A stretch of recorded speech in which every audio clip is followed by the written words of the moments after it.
Shalom Ubracha, nous poursuivons aujourd'hui avec la deuxième Mishnah du cinquième Perek, Perek He, Mishnah Bet de Brachot. La Mishnah nous dit Maskirin Gevurot Geshamim Bitriat Amitim.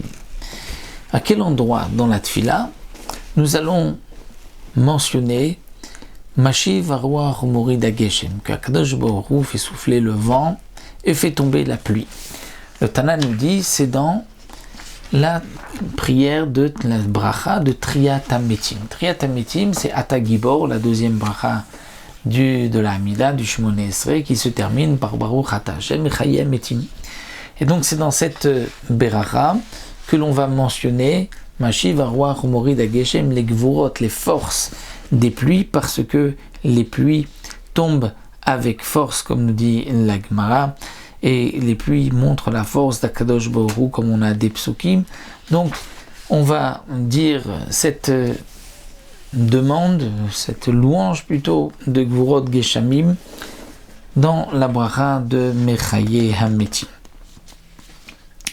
Shoalim Akshalim. À quel endroit on va demander, c'est-à-dire Veten, Tal ou Matar, on va demander les pluies, ça c'est Birkat Hashanim, dans la bracha des années, qui se termine par Baruch Ata Hashem Mevarech Hashanim, qui est la bracha de Barech Alenu. C'est là-bas qu'on va demander Veten Tal ou Matar, que Hashem nous envoie la pluie.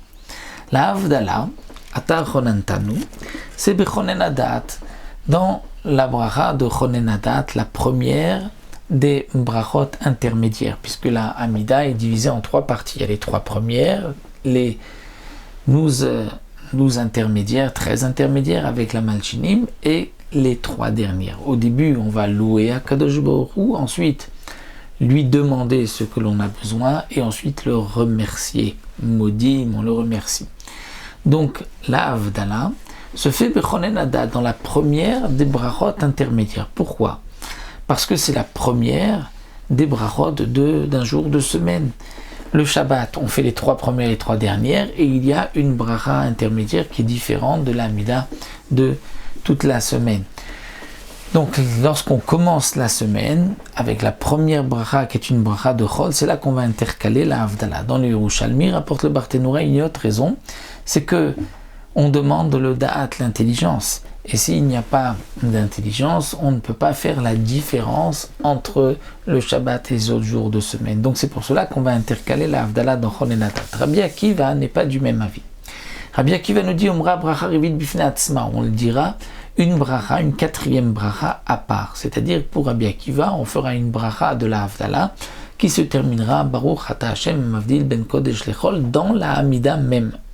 Et Rabbi Eliezer lui dit Be'oda'a, c'est-à-dire dans Modim, où on a l'habitude aussi d'intercaler le Alanissim, Hanouka et Purim, c'est là-bas qu'on va intercaler la Havdalah pour Rabbi Eliezer. Donc comme nous avons l'habitude, comme Tanakama, c'est la halacha, la Havdalah se fait Bechonen Adat dans la bracha où on demande l'intelligence.